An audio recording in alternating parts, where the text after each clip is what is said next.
அன்றே ஒழுக்க முடையாவாய் சொல். மிக்க மகிழ்ச்சியுடன் எங்கள் திருவள்ளுவர் மன்றத்தின் சிறப்பு விருந்தினராக களமேற்று கொண்டுள்ள தெய்வீக தமிழ் செம்மலர், தமிழ் பண்பாட்டு ஆய்வாளர், பெருமைமிக்க எழுத்தாளர், பேராசிரியர் திரு கரு ஆறுமுக தமிழன் ஐயா அவர்களை அனைவரும் வரவேற்கிறோம். தமிழ் மொழியின் பெருமையை உலகறியச் செய்த, சமூகத்தின் நலனில் அக்கறை கொண்ட, தம் வாழ்க்கையை தமிழ் வளர்ச்சிக்காக அர்ப்பணித்த அவரை நாங்கள் இன்று சிறப்பு மடலில் நியமித்துள்ளோம். இப்போது எங்கள் அன்பான சிறப்பு விருந்தினர் பேராசிரியர் திரு கரு ஆறுமுக தமிழன் ஐயா அவர்களை சிறப்புரை வழங்க அழைக்கிறோம்.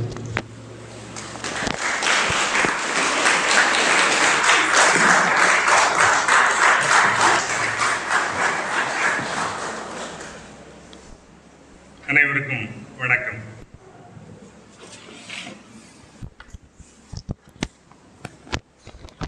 இந்த கல்லூரியில் இந்த மாதிரியான ஒரு மன்றத்தினுடைய ஒரு விழாவுக்கு நான் மாணவனாக இருந்தபோது வந்திருக்கிறேன். அப்போது தாமஸ் இல்லம் என்கிற அந்த இல்லத்தில் என்னுடைய அண்ணன் என்று சொல்லத்தக்க திரு ஏ அன்பரசன் அப்போது அங்கே படித்துக் கொண்டிருந்தார். இங்கே முதுகலை ஆங்கில இலக்கியம் படித்தார். எங்களுடைய கல்லூரியில் இளங்கலை ஆங்கில இலக்கியம் படித்துவிட்டு பிறகு முதுகலை அங்கே இல்லை என்பதனால் இங்கே வந்து படித்தார்.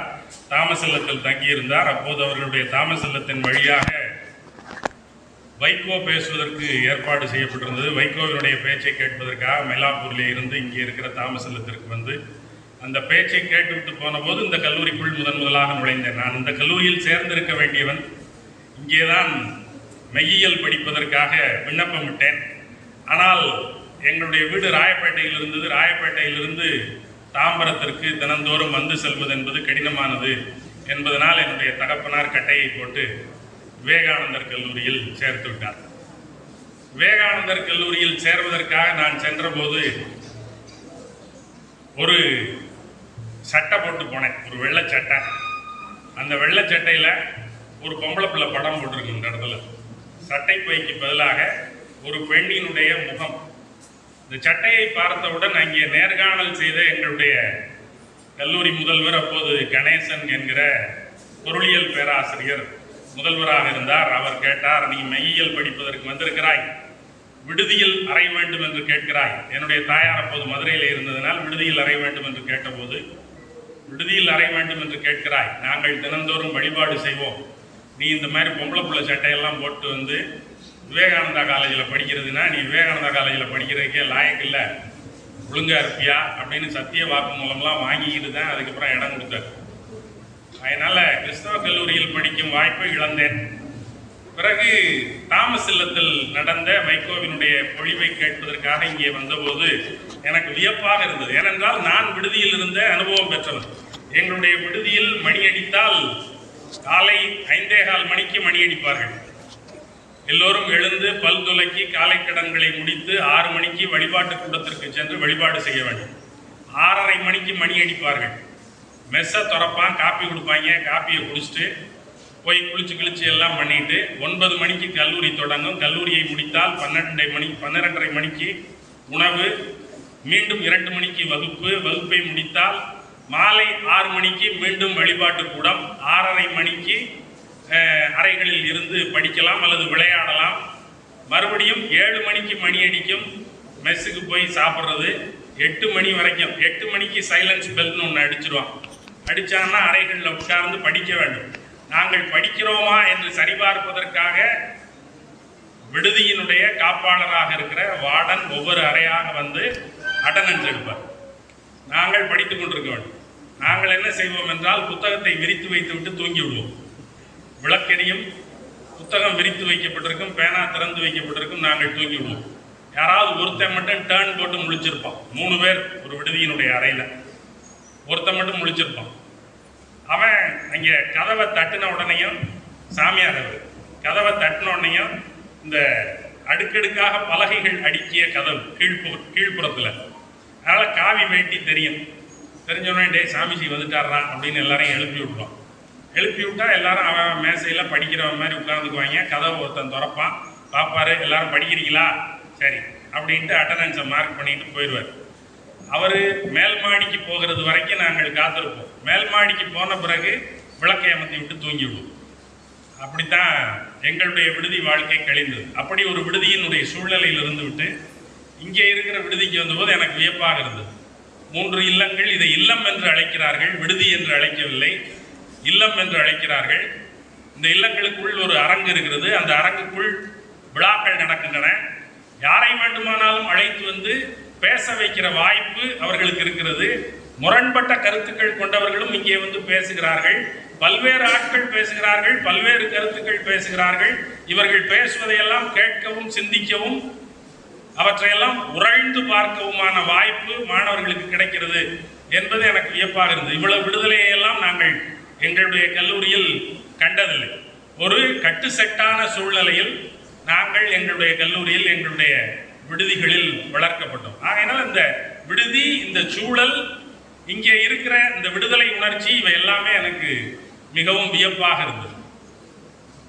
ஆனால் இந்த பேச்சினுடைய தொடக்கமே எனக்கு இங்கே இருக்கிற மாணவர்களினுடைய உடையையும் பார்க்கும்போது ரொம்ப கருப்பு சட்டை, பெரும்பாலானவர்கள் கருப்பு சட்டையும் வெள்ளை வேட்டியும் கட்டி இருக்கிறார்கள். தமிழ் மன்ற தொடக்க விழா என்றால் வேட்டி கட்ட வேண்டும் என்று அவர்களுக்கு தோன்றி இருக்கிறது.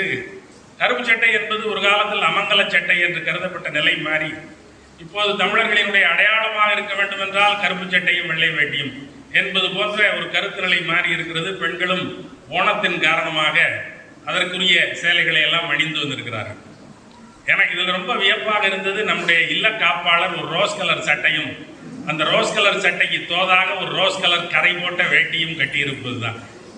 எனக்கு முதல்ல அவர் தெலுங்கானா சந்திரசேகர் ராவினுடைய கட்சியை சேர்ந்தவரோ ஒருவேளை என்று தோன்றியது. பிரமாதமா மேட்சிங்கா ஒன்று கட்டிக்கிட்டு வந்திருக்கேன். ஒரு நல்ல வாய்ப்பு. நான் வைகோ பேசுறதை கேட்கறதுக்கு வந்தபோது இது மாதிரியான ஒரு அரங்கில் நானும் ஒரு நாள் பேசுவேன் என்றெல்லாம் கருதி பார்த்தவன் இல்லை. அந்த வாய்ப்பு வருகிற போது நான் உண்மையிலேயே மிகவும் மகிழ்ச்சி அடைகிறேன். இங்கே இருக்கிற இந்த விடுதலை, அந்த விடுதலை என்ற சொல்லிலிருந்தே இந்த பேச்சை தொடங்க வேண்டும் என்று எனக்கு தோன்றுகிறது. நமக்கு விடுதலை இல்லை இல்லையா? யாருக்கும் பெரிய விடுதலை எல்லாம் ஒன்று இல்லை. விடுதலையை நோக்கித்தான் நாம் நகர்கிறோம். ஆனால் நமக்கு விடுதலை இல்லை. நாம் நினைத்தவற்றையெல்லாம் செய்கிற, நாம் கருதியபடியெல்லாம் இருக்கிற, நாம் கருதியவற்றையெல்லாம் பேசி விடுகிற விடுதலை என்பது நமக்கு இல்லை. ஆதியில் நமக்கு விடுதலை இருந்தது. தொடக்கத்தில் ஆதி மனிதனாக இருந்தபோது நமக்கு விடுதலை இருந்தது. அப்போது நம்மை யாரும் கட்டுப்படுத்தவில்லை. சுதந்திரமாக இருந்த, விடுதலையாக இருந்த ஆதி மனிதன் தன்னுடைய விடுதலையை எப்போது தொலைத்தான் என்று எண்ணி பார்த்தால், ஹெகல் என்கிற ஜெர்மானிய மெய்யியல் அறிஞன் ஒரு கருத்தொன்று சொல்கிறான். ஆதியிலே மனிதர்கள் சமமாக இருந்தார்கள், சமநிலையில் இருந்தார்கள், சம வாய்ப்பை பெற்றிருந்தார்கள். அந்த சம வாய்ப்பு எப்போது குலைந்தது? 2 பேர் இருக்கிறார்கள், ஆதி மனிதர்கள். 2 பேருக்கும் சமமான வாய்ப்பு, சமமான விடுதலை, சமமான நிலை இருக்கிறது. அதிலே ஒருவன் மேலானவனாகி விடுகிறான், ஒருவன் கீழானவனாக ஆகிவிடுகிறான். அந்த சூழ்நிலை எப்போது அமைந்தது என்று விசாரித்து பார்த்தால், இவர்கள் இருவரும் உழைக்கிறார்கள். ஒருவன் கொஞ்சம் கூடுதலாக உழைக்கிறான். ஆகையினால் அந்த கூடுதல் உழைப்பை காட்டி கூடுதலான உரிமைகளை அவன் கோருகிறான். அப்போது அவன் மேல் கை எடுக்கிறான், மேல்நிலை பெறுகிறான். அவன் கொஞ்சம் உயரத்திற்கு போகிறான். உயரத்திற்கு போனவுடன் அடுத்த நிலையில் இருக்கிறவனை, நீ எனக்கு கீழானவன், எனக்கு கட்டுப்படு என்று சொல்லி காலுக்கு கீழ் அழுத்துகிறான். அப்போது அதுல ஒருத்தன் தலைவனாகவும் இன்னொருவன் தொண்டனாகவும் ஒரு ஆண்டான் அடிமை என்கிற பிரிவு நிலை உருவாகி விடுகிறது. ஒரு மாஸ்டர் ஸ்லேவ் ரிலேஷன்ஷிப் அங்கே உருவாயிரு. இதுல தொண்டன் என்பவன், அடிமை என்பவன் அடிமை தலையில் இருக்கிறவன். ஆண்டான் என்பவன் சுதந்திர நிலையில் இருக்கிறவனா என்றால் அவனுக்கு சுதந்திர நிலை கிடையாது. ஆண்டான் is always dependent on the slave. அவன் எப்போதும் அந்த அடிமையின் மேல் சார்ந்து நிற்க வேண்டியவன். நீங்கள் உங்களுடைய வீட்டுக்கு ஒரு வேலையாள் வைத்து விட்டீர்கள் என்றால், அந்த வேலையாள் எல்லா வேலையையும் செய்து பழக்கப்படுத்தி விட்டார் என்றால் நீங்கள் அவர் மேல் சார்புடையவராக ஆகிவிடுகிறீர்கள். ஒரு 4 நாள் அந்த வேலையாள் விடுபடுத்தி விட்டால் உங்களால் அந்த வேலையை செய்ய முடியவில்லை. அப்ப நீங்க அந்த வேலையாள் மேல சார்புடையவராக ஆகிறீர்கள். உங்கள் மேல் அந்த வேலையாள் சார்புடையவராக இருந்தது போக நீங்க தான் சம்பளம் கொடுக்கணும். நீங்க வேலை இல்லைன்னீங்கன்னா அந்த வேலையாள் சிரமப்படுவார். ஆகையினால வேலையாள் உங்கள் மேல் சார்புடையவராக இருக்கிறார். நீங்கள் முதலாளியாக இருந்தாலும் நீங்கள் வேலையாள் மேல் சார்புடையவராக இருக்கிறீர்கள். அவர் பண தேவைக்காக உங்கள் மேல் சார்புடையவர், நீங்கள் அவருடைய பணிக்காக அவர் மேல் சார்புடையவர். ஒருவர் மேல் ஒருவர் சார்புடையவராகிறீர்கள். மாஸ்டர் ஸ்லேவ், ஆண்டான் அடிமை என்கிற உறவு நிலையாக இருந்தாலும் கூட இருவரும் ஒருவருக்கு ஒருவர் அடிமைகள். அடிமை முதலாளிக்கு அடிமையாக இருக்கிறார், முதலாளி அடிமைக்கு அடிமையாக இருக்கிறார்.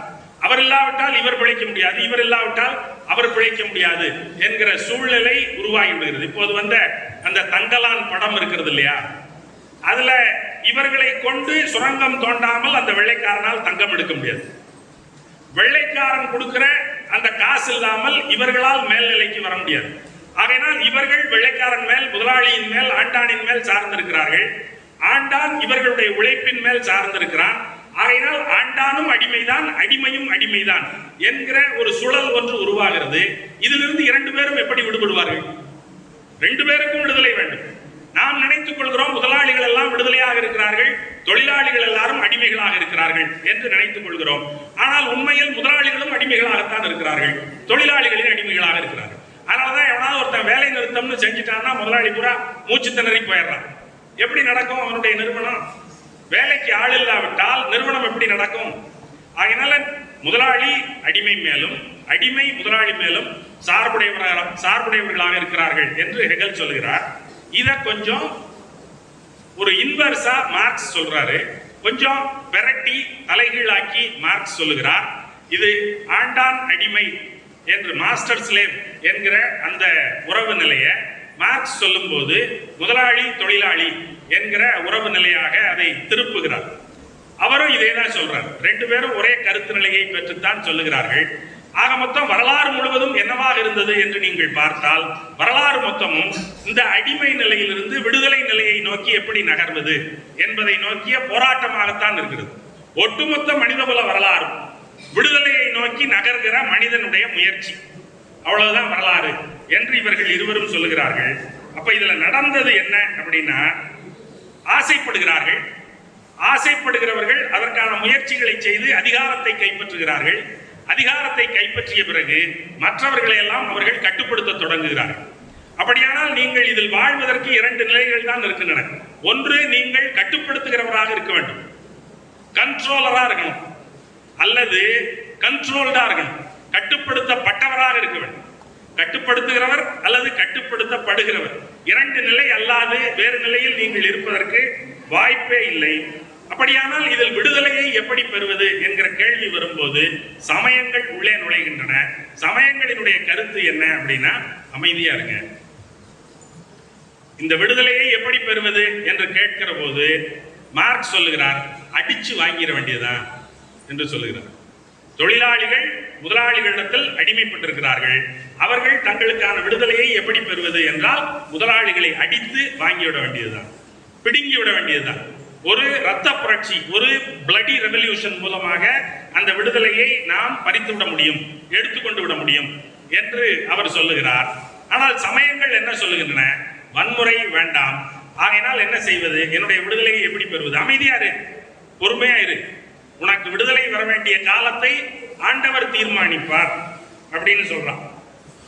கம்பராமாயணத்துல சொல்றான்ல, கட்டுண்டோம் பொறுத்திருப்போம் அப்படின்னு சொல்றான்ல, பொறுத்துரு அப்படிங்கிறான். அப்ப நம்முடைய சமய மரபு நூல்கள் எல்லாம் என்ன சொல்கின்றன என்றால், என் செயலாவது ஒன்றிலே இனி தெய்வமே உன் செயலே என்று உணரப்பெற்றேன் என்று பட்டினத்தார் பாட்டு. இந்த சிக்கல்களுக்கெல்லாம் நானா காரணம்? நான் அடிமை நிலையில் இருக்கிறேன் என்றால் அதற்கு நானா காரணம்? அவன் முதலாளி நிலையில் இருக்கின்றான் என்றால் அதற்கு அவனா காரணம்? அவனும் காரணம் இல்லை, நானும் காரணம் இல்லை. நீ ஆசைப்பட்டாய், அவன் முதலாளி ஆனான். நீ ஆசைப்பட்டாய், நான் அடிமையானேன். ஆகையினால் அவன் முதலாளியாக இருப்பதும் நான் அடிமையாக இருப்பதும் எங்களுடைய செயலால் அல்ல, உன்னுடைய செயலால். ஆகையினால் நீ என்றைக்கு எங்களை விடுதலை செய்கிறாயோ அன்றைக்கு வரைக்கும் நாங்கள் பொறுத்திருப்போம் என்று சமய நூல்கள் உபதேசம் செய்கின்றன.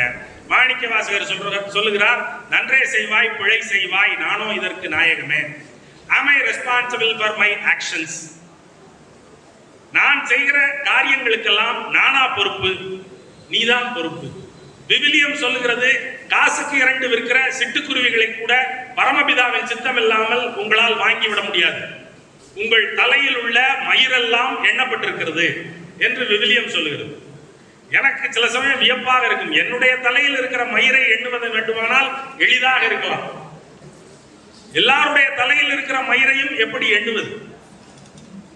ஆனால் விவிலியம் சொல்லுகிறது, இறைவனுடைய சித்தம் இல்லாமல் உன்னால் எதுவுமே செய்ய முடியாது.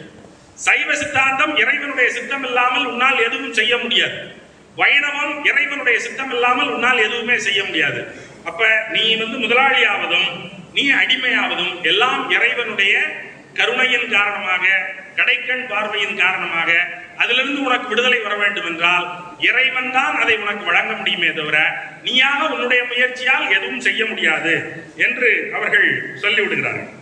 அப்ப நமக்கு கேள்வி என்ன வருது? இதைத்தான் நம்மால் முத்துக்கந்தன் ஐயா சொன்னார்ல, அந்த பரம்பொருள் ஃபவுண்டேஷன் மெய்யியல் சார்ந்த வாழ்வியல் பார்வை என்று சொல்லுகிற அந்த மகாவிஷ்ணு என்கிற ஆள் முந்தா நாள் பேசிவிட்டு இன்றைக்கு சிறையில் இருக்கிறார். எல்லாம் அது அப்படித்தான் இருக்கு. நீங்க செஞ்ச பாவத்தினுடைய விளைவு தான். நான் ஏன் அடிமையாக இருக்கிறேன்?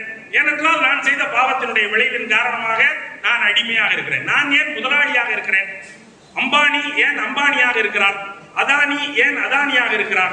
ஏனென்றால் அவர்களெல்லாம் மிகச்சிறந்த நன்மைகள் செய்தவர்கள், நல்ல காரியங்கள் செய்தவர்கள். ஆகையினால் அம்பானியாகவும் அதானியாகவும் இருக்கிறார்கள். என்ன நல்ல காரியம் செய்தார்கள்? அம்பானியினுடைய பாட்டனார் வெறும் பெட்டியை காட்டி இதற்குள் பொருள் இருக்கிறது என்று சொல்லி ஏமாற்றி பேங்கில் கடன் வாங்கியவர். நல்ல காரியமா அது? புண்ணிய காரியமா அது? நீங்க பிளட்ஜ் பண்ணி தானே பேங்க்ல கடன் வாங்கணும். பிளட்ஜ் பண்றதுக்கு உருப்படியை காட்டுன்னு சொல்லுவான்ல, உருப்படி வேணும்ல. இவர் சொல்றாரு, என்னுடைய நிறுவனத்திற்காக வாங்கிய பொருட்கள் எல்லாம் இந்த பெட்டிகளில் இருக்கின்றன, இதையெல்லாம் பிளட்ஜ் பண்ணிக்கங்க, காசு கொடுங்கன்னு பேங்க்ல கேட்கிறாரு. அவன் பார்த்தான், பொட்டி பொட்டியா இருக்கு. பொட்டியை திறந்து பார்க்கணுமா இல்லையா? உள்ள பொருள் இருக்கா இல்லையான்னு பொட்டியை திறந்து பார்க்கணும்ல. திறந்து பார்க்கல. பொட்டியை மட்டும் பார்த்துட்டு அம்பானி கிட்ட கொஞ்சம் காசை வாங்கிட்டு டிக்கெட் அடிச்சிட்டான். பொருள் இருக்கு, இவருக்கு இவ்வளவு ரூபா கடன் கொடுக்கலாம். பொட்டி தான் இருந்துச்சு, பொருள் இல்லை. அப்ப இது ஏமாற்று வேலை செய்து திரட்டிய பணத்தின் வழியாக உருவாக்கப்பட்ட மாபெரும் பண சாம்ராஜ்யம். ஆனால் இவர்கள் சொல்லுகிறார்கள், அவர்கள் ஏன் இவ்வளவு வசதியானவர்களாக இருக்கிறார்கள்? ஏனென்றால் அவர்கள் நல்லவர்கள், அவர்கள் பெரும் புண்ணியங்கள் செய்திருக்கிறார்கள். நீங்கள் எல்லாம் ஏன் இந்த வேகாத வெயிலில் சிரமப்படுகிறீர்கள்? ஏனென்றால் நீங்கள் எல்லாம் பாவிகள், விரியன் பாம்பு குட்டிகள். ஆகையினால் நீங்கள் எல்லாம் சிரமப்படுகிறீர்கள் அப்படின்னு சொன்னா நமக்கு இதை எப்படி ஏற்றுக்கிறது? இவை எல்லாமே நம்முடைய முன்பிறவி செயல்களினுடைய விளைவா என்கிற கேள்வி நமக்கு உருவாகிறது இல்லையா? நமக்கு நம்முடைய மரபில் இவற்றையெல்லாம் சொல்லலையா? விஷ்ணு, மகாவிஷ்ணு சொன்ன அடிச்சு விட்ட அந்த கதைகளை போல நம்முடைய மரபில் இந்த வினை பயன், முன்வினை இதையெல்லாம் பேசலையா? அப்படின்னா பேசியிருக்கான், வள்ளுவன் பேசியிருக்கான். சங்க இலக்கியத்துல வர்ற பாடல்கள் எல்லாம் அவையெல்லாம் பேசப்படுகின்றன, திரும்ப திரும்ப பேசியிருக்காங்க. அதுல எல்லாம் ஒன்றும் மறுப்பெல்லாம் கிடையாது.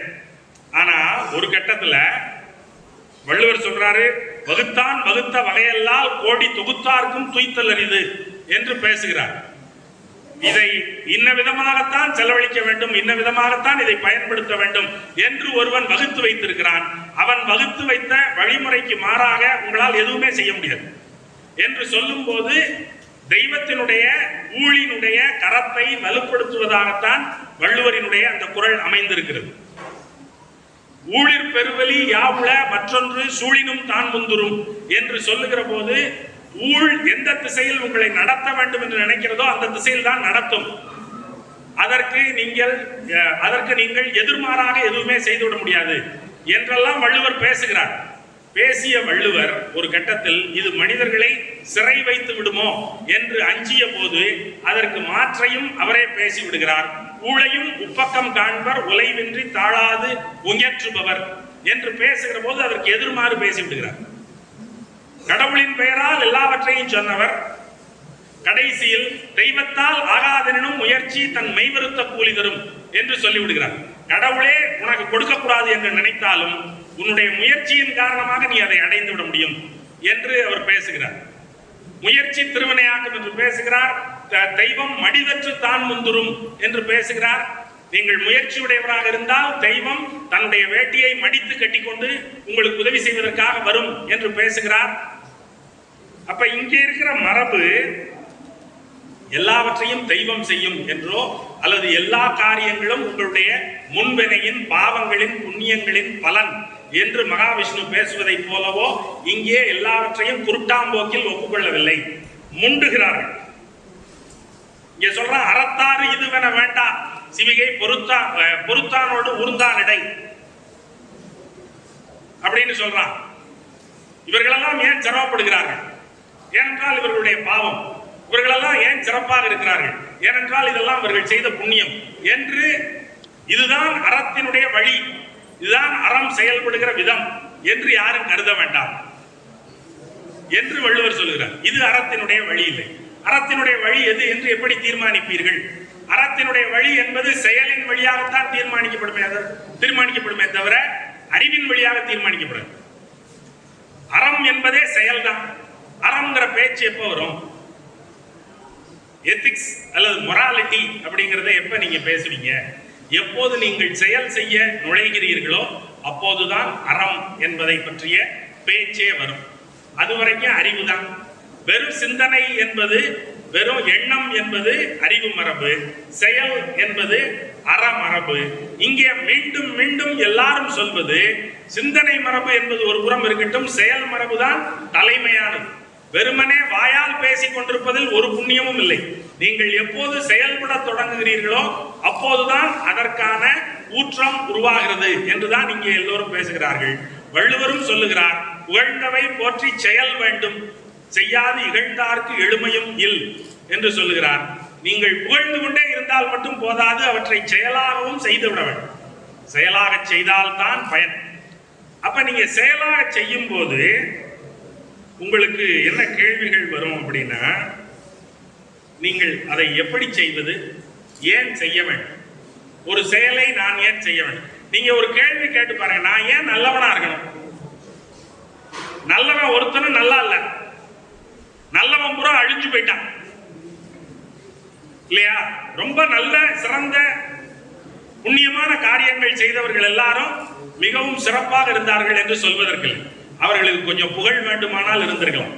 அவர்கள் ஒன்றும் பெரிய சிறப்பான வாழ்க்கையை வாழ்ந்தவர்களாக இல்லை. அப்படியானால் நான் ஏன் நல்லவனாக இருக்க வேண்டும்? ஒரு பொட்டியை காட்டி லோன் வாங்குற அம்பானி தான் இந்தியாவினுடைய மிகப்பெரிய பணக்காரராக இருப்பார் என்றால் நான் அம்பானியாக இருக்க முயல்வதுதானே நல்லது. நான் ஏன் வாவு சிதம்பரனாரை போல எல்லாவற்றையும் அடைமானம் வைத்துவிட்டு ஓட்டாண்டியாக மண்ணெண்ணெய் வியாபாரம் செய்வதற்கு போக வேண்டும்?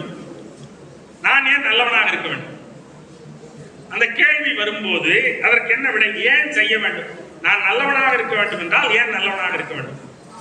சரி, நல்லவனாக இருப்பதென்றால் எப்படி நல்லவனாக இருப்பது? நான் நல்லவனாக இருப்பதற்கான வழிமுறை என்ன? அப்புறம் நான் செய்த செயலினுடைய விளைவு எனக்கு என்ன கிடைக்கும்? நான் ஒரு காரியத்தை செய்கிறேன், அந்த காரியத்தினால எனக்கு கிடைக்க போகிற விளைவு என்ன, நன்மை என்ன? எனக்கு நன்மை கிடைக்கும் என்றால் நான் அதை செய்கிறேன். நன்மை கிடைக்காது என்றால் நான் ஏன் அதை செய்ய வேண்டும்? நான் செய்கிற காரியத்தினால் உலகத்தாருக்கு நன்மை, எனக்கு எந்த நன்மையும் இல்லை, நான் ஏன் அதை செய்ய வேண்டும்? அப்படிங்கிற கேள்விகள் எல்லாம் வந்தா நீங்க அதை சிந்திக்காம செய்ய முடியாது. அப்ப அறம் என்பதுதான் செய்ய வேண்டியது. ஆனால் என்ன செய்ய வேண்டும், எப்படி செய்ய வேண்டும் என்பதற்கான வழிகாட்டு முறையாக அமைவது என்பது உங்களுடைய அறிவு, உங்களுடைய எண்ணம். நம்ம புறநானூற்றுல ஒரு பாட்டு இருக்கு, கோப்பெருஞ்சோழன் எழுதிய பாட்டு. அது செய்குவம் கொல்லோ நல்வினை எனவே என்று தொடங்குகிற அந்த பாட்டுல ஏன் நல்லது செய்யணும் அப்படிங்கிற கேள்விக்கு அவன் பதில் சொல்றான். செய்வினை மருங்கின் எய்தல் உண்டனின் தொய்யா உலகத்து நுகர்ச்சியும் கூடும், தொய்யா உலகத்து நுகர்ச்சி இல்லனின் மாறி பிறப்பின் இன்மையும் கூடும், மாறி பிறவார் ஆயினும் இமயத்து கோடுயர்ந்தன்ன தம்மிசை நட்டு தீதில் யாக்கையோடு மாய்தல் தவத்தலையே என்று அவனுடைய பாட்டு. ஏன் நல்லது செய்யணும்? நல்லது செஞ்சா இங்க இருக்கிறவங்களுக்கு எல்லாம் நல்லது நடக்கும், உலகத்திற்கு நல்லது நடக்கும். நான் மேல் உலகத்திற்கு போவேன், சொர்க்கத்துக்கு போவேன்.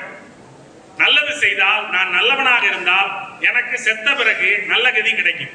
இப்ப ஒரு பேச்சுக்கு வச்சுக்குவோம், எனக்கு அந்த மறு உலகத்தின் மேல நம்பிக்கை இல்லை, செத்ததுக்கு பிறகு நான் சொர்க்கத்துக்கு போவேன், சொர்க்கம் நரகம் என்பவற்றின் மேலெல்லாம் எனக்கு நம்பிக்கை இல்லை. அப்ப நான் என்ன செய்யறது? நம்பிக்கை இல்லைன்னா பரவாயில்ல, விட்டுரு. நல்லது செஞ்சா இந்த உலகத்துல உனக்கு நல்லது கிடைக்கும், இந்த உலகத்திலேயே எனக்கு நல்லது கிடைக்கலைன்னா நான் ஏன் நல்லது செய்யணும்? நல்லது கிடைக்கலைனாலும் உனக்கு புகழ் கிடைக்கும், அது சிறந்தது தானே. இமயத்தினுடைய உயரத்தின் மட்டத்திற்கு உனக்கு புகழ் கிடைக்கும், அந்த புகழை நிலை நிறுவி விட்டு நீ சாகலாம், அது நல்லது தானே என்று சொல்லுகிற மரபு தான் தமிழ் மரபு. இந்த விஷ்ணு சொல்லுவதை போல எல்லாவற்றையும் பாவங்களும் புண்ணியங்களும் தான் தீர்மானிக்கின்றன என்பது நம்முடைய கருத்தில்லை. பாவங்கள் வருகின்றனவோ அல்லது புண்ணியங்கள் வருகின்றனவோ அவற்றையெல்லாம் நாம் கருதுவதில்லை. செய்ய வேண்டிய காரியம் 4 பேருக்கு நன்மையுடையது என்றால் அதை செய்வது நம்முடைய கடமை என்று கருதி செய்வதுதான் தமிழ் மரபு வலியுறுத்துகிற அற செயல்பாடு. ஆகையினால இதனால் எனக்கு விளைகிற நன்மை என்ன தீமை என்ன என்று பார்க்க வேண்டிய அவசியம் இல்லை. செயல் என்பது முக்கியம். செய்து கொண்டே இரு. ஒல்லும் வாயெல்லாம் அறவினை ஓவாதே செல்லும் வாயெல்லாம் செயல் என்று வள்ளுவம் சொல்லுகிறது. இப்படி அப்படின்னு யோசிக்காதீங்க. எப்படியெல்லாம் அறச்செயல் செய்ய முடியுமோ அப்படியெல்லாம் அறச்செயல் செய்யுங்கள். எங்கெங்கே எல்லாம் வாய்ப்பு கிடைக்கிறதோ அங்கேயெல்லாம் அறச்செயல்களை செய்யுங்கள் என்று சொல்லுகிறது. ஆனா இல்ல, நமக்கு டயலமாலாம் வரும். எது அறச்செயல் எப்படி தீர்மானிக்கிறது? எது சிறந்த செயல் என்று எப்படி தீர்மானிக்கிறது? நான் சில உதாரணங்கள் சொல்கிறேன். கர்ணனுடைய கதை உங்களுக்கு தெரியும். கர்ணனுக்கு ஒரு டயலமா இருந்துச்சு, ஒரு எத்திக்கல் டயலமா. கர்ணனுடைய டயலமா என்ன? அந்த ஈரட்டு நிலை என்ன? கர்ணனுக்கு வாய்த்த ஈரட்டு நிலை என்ன என்று யோசித்தால், கர்ணன் துரியோதனனின் பக்கம் இருக்கான். துரியோதனனுக்காக சண்டை போட்டு சாவதற்கு தயாராக இருக்கிறான். சண்டைக்கு போவதற்கு முன்னால் குந்தி வருகிறாள். வந்து, நீ என்னுடைய மூத்த மகன், நீ எங்களோடு சேர்ந்து கொள். தம்பிகள் இந்த சண்டையில் ஜெயித்தவுடன் உனக்கு அரியணையை வழங்குவார்கள், உனக்கு மன்னனாக முடிசூட்டுவார்கள், நீ எங்கள் பக்கம் வா என்று சொல்லும் போது அவனுக்கு அந்த ஈரட்டு நிலை வருகிறது. இதுவரை நம்மை பாதுகாத்த நண்பனை விட்டுவிட்டு நமக்கு நன்மை வருகிறது என்பதற்காக தம்பிகளின் பக்கம் சேர்ந்து கொள்வதா, அல்லது இவ்வளவு காலம் நம்மை திரும்பி கூட பார்க்காத தம்பிகளை விட்டுவிட்டு இவ்வளவு காலம் நம்மை போற்றி பாதுகாத்த நண்பனுக்காக சண்டை போட்டு செத்து போவதா என்கிற ஈரட்டு நிலை வருகிறது.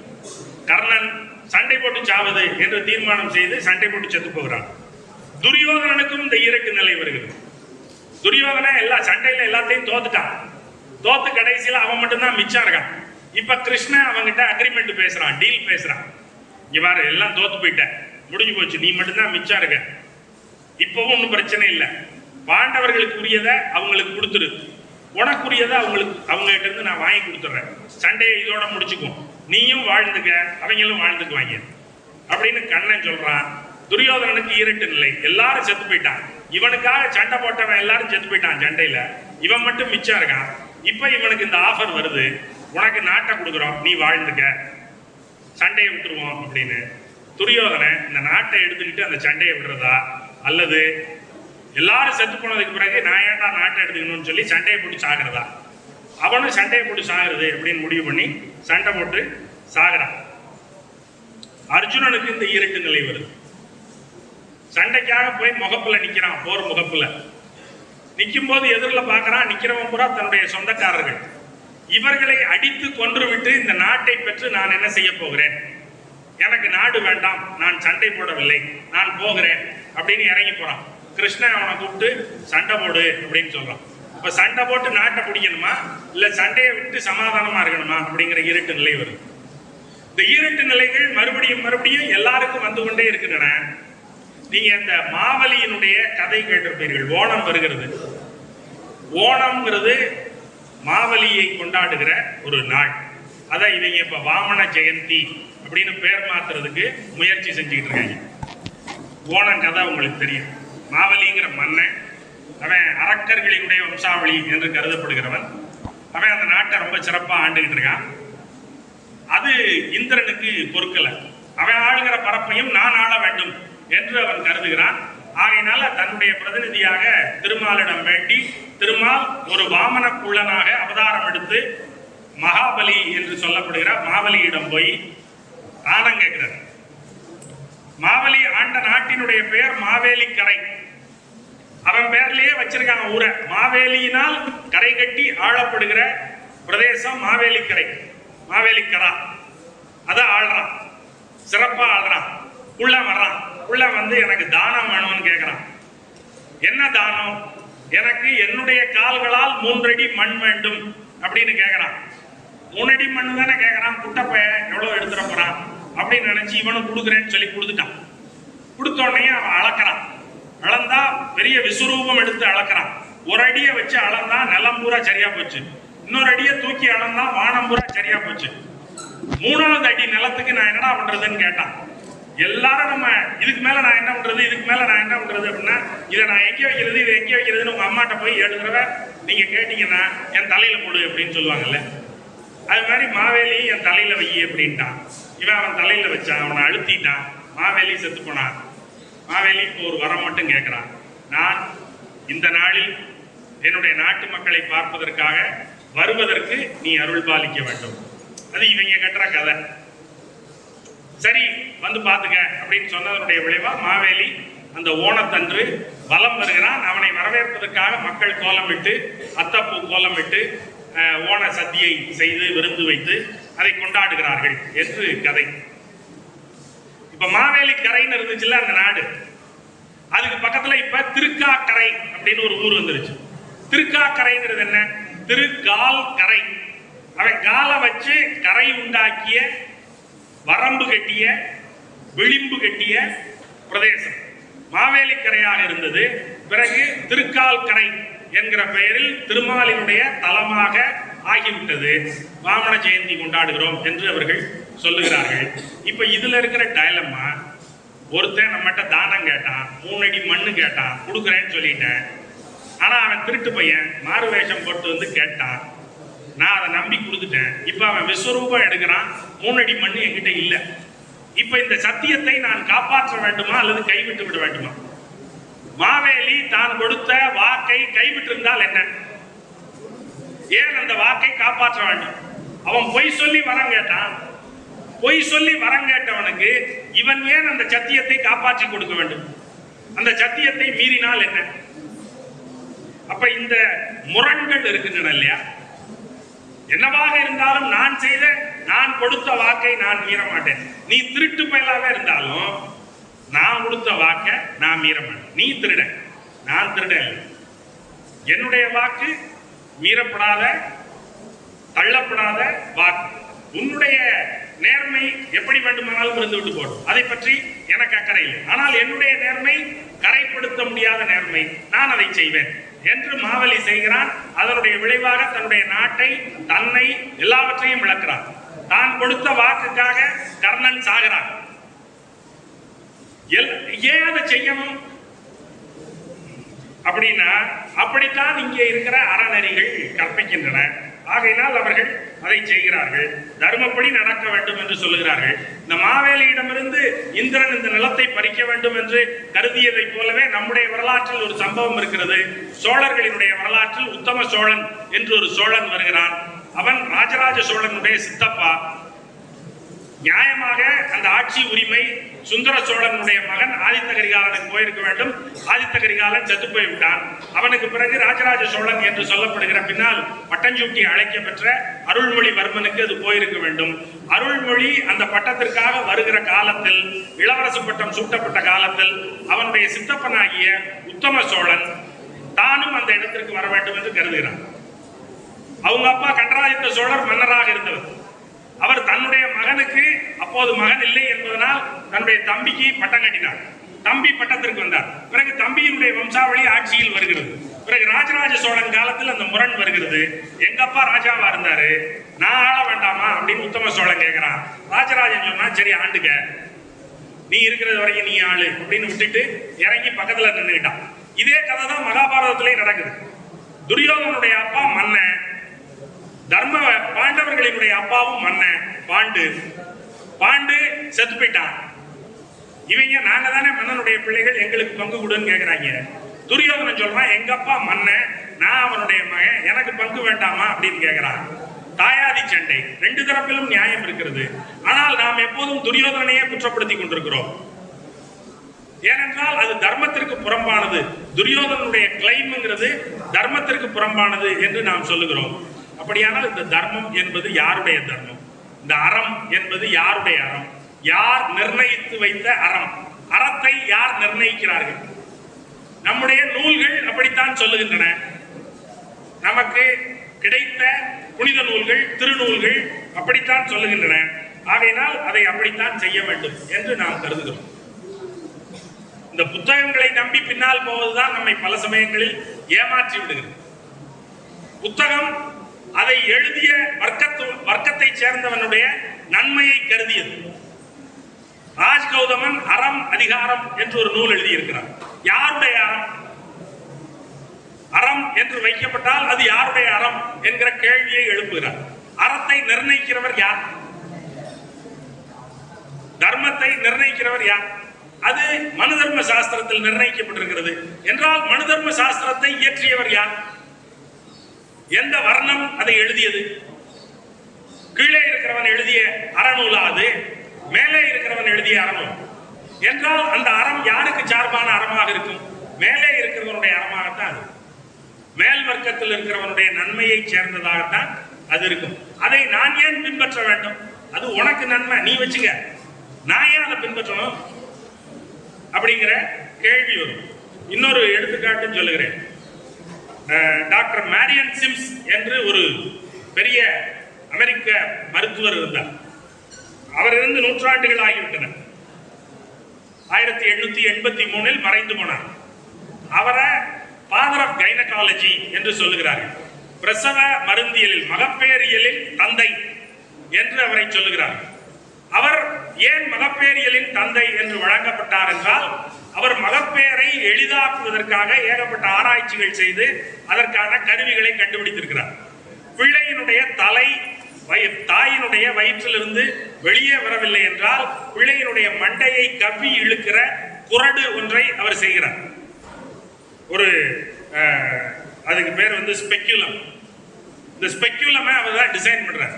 ஒரு சின்ன குரடு, அதை தாயினுடைய வஜைனாவுக்குள்ள செலுத்தி பிள்ளையினுடைய மண்டையை பிடித்து இழுத்து பிள்ளையை பிரசவித்து விட வசதி செய்கிற ஒரு கருவியை சிம்ஸ் கண்டுபிடிக்கிறார்.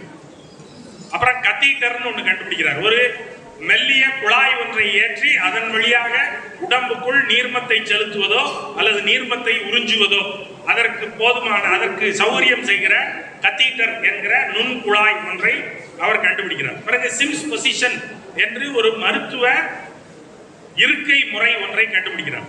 எப்படி படுத்துக் கொண்டால் ஆசன வாயில் மருத்துவ பரிசோதனைகள் செய்வதற்கு எளிதாக இருக்கும் என்கிற அமர்வு முறை ஒன்றை கண்டுபிடிக்கிறார்.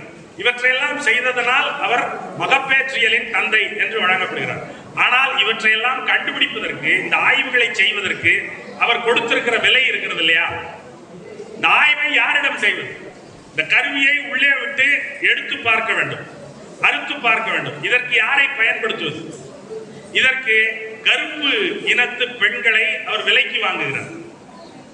Black women had been purchased to undertake these experiments. அதுல அனார்ச்சா அப்படின்னு ஒரு கருப்பின பெண். அந்த கருப்பின பெண்ணினுடைய vagina was mutilated for 34 times. 34 முறைகள் அந்த பெண்ணினுடைய இனப்பெருக்க உறுப்பு சிதைக்கப்பட்டு இந்த ஆய்வுகள் செய்யப்பட்டன. ஏன்னா அப்படியெல்லாம் செஞ்சாதான் இந்த ஸ்பெக்யூலமை அவரால் கண்டுபிடிக்க முடியும். அப்படியெல்லாம் செஞ்சாதான் அந்த பிள்ளை பேரை எளிதாக்குவது எப்படி என்பதை அவரால் கண்டறிய முடியும்.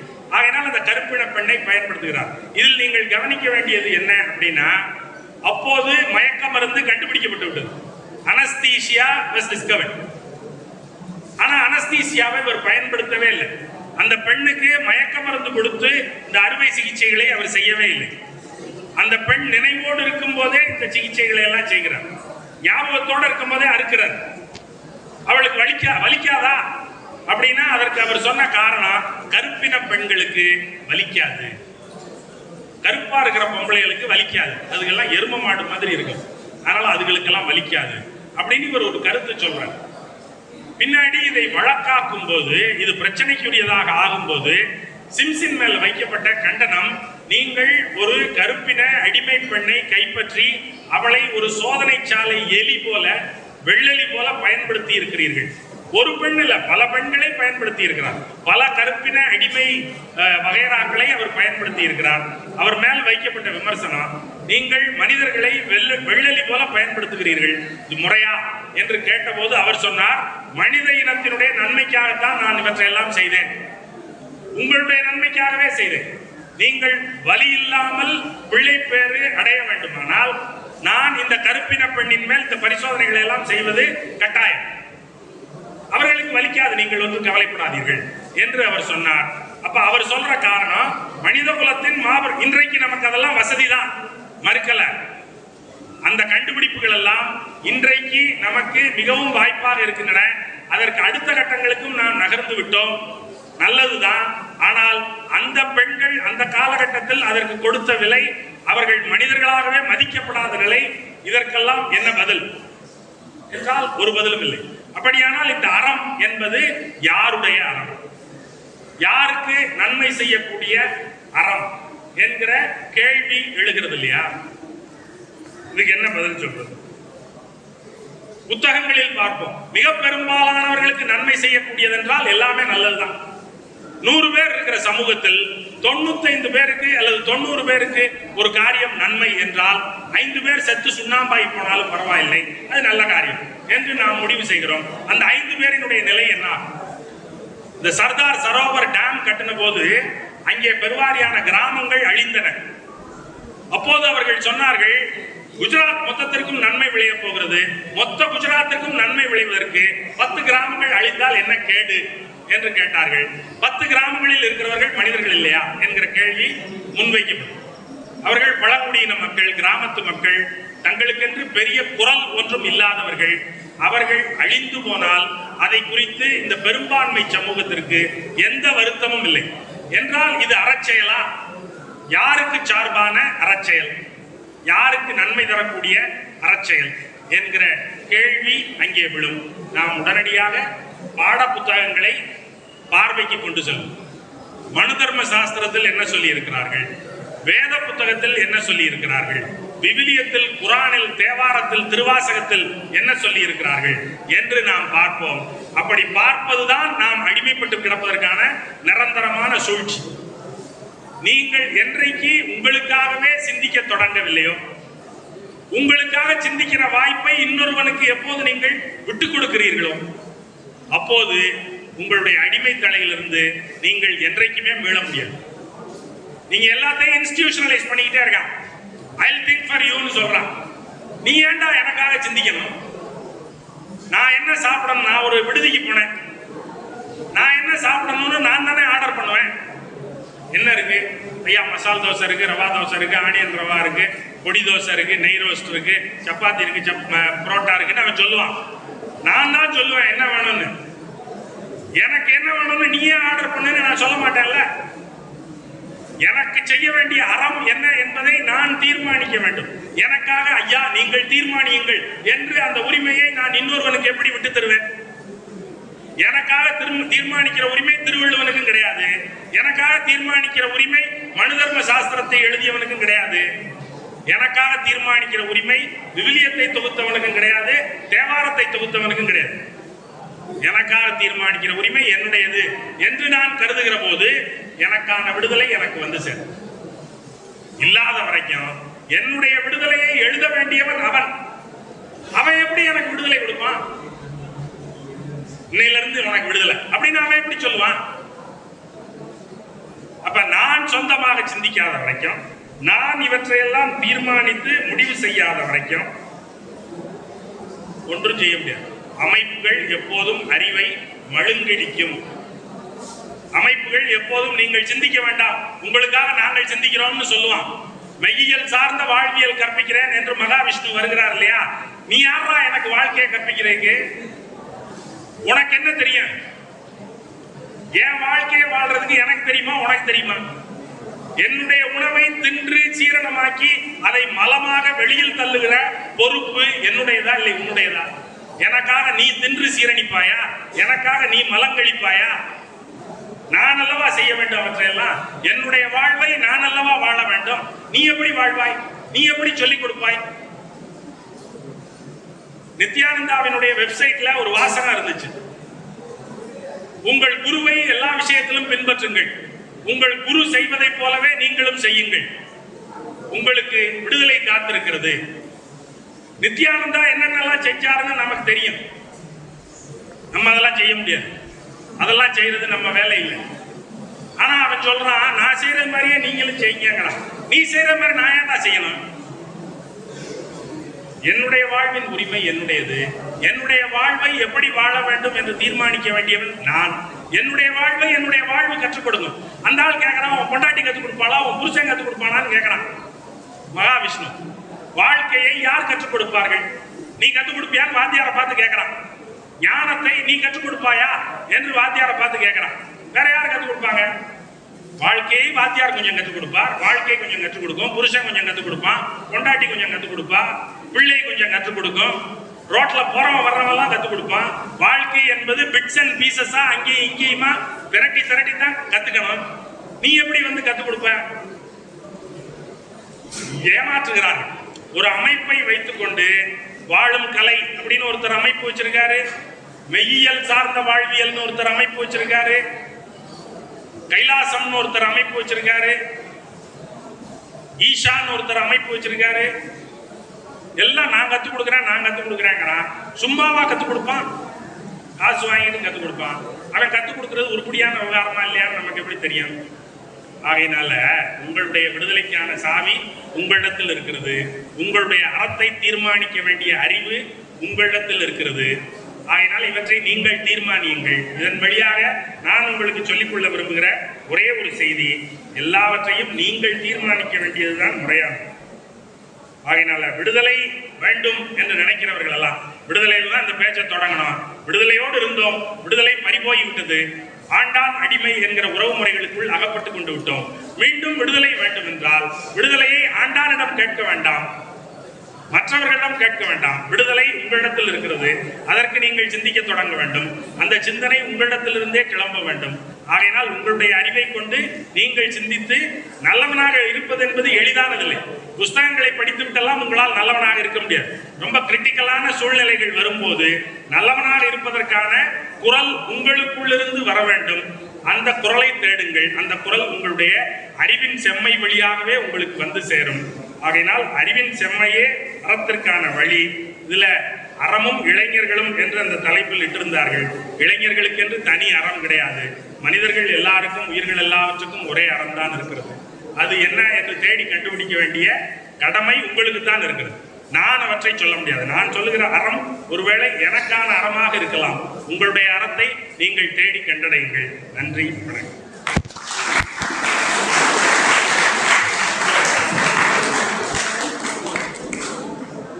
சிறப்புரையாற்றி எங்களை ஊக்கப்படுத்திய நமது சிறப்பு விருந்தினர் பேராசிரியர் திரு கரு ஆறுமுக தமிழன் ஐயா அவர்களுக்கு நன்றி.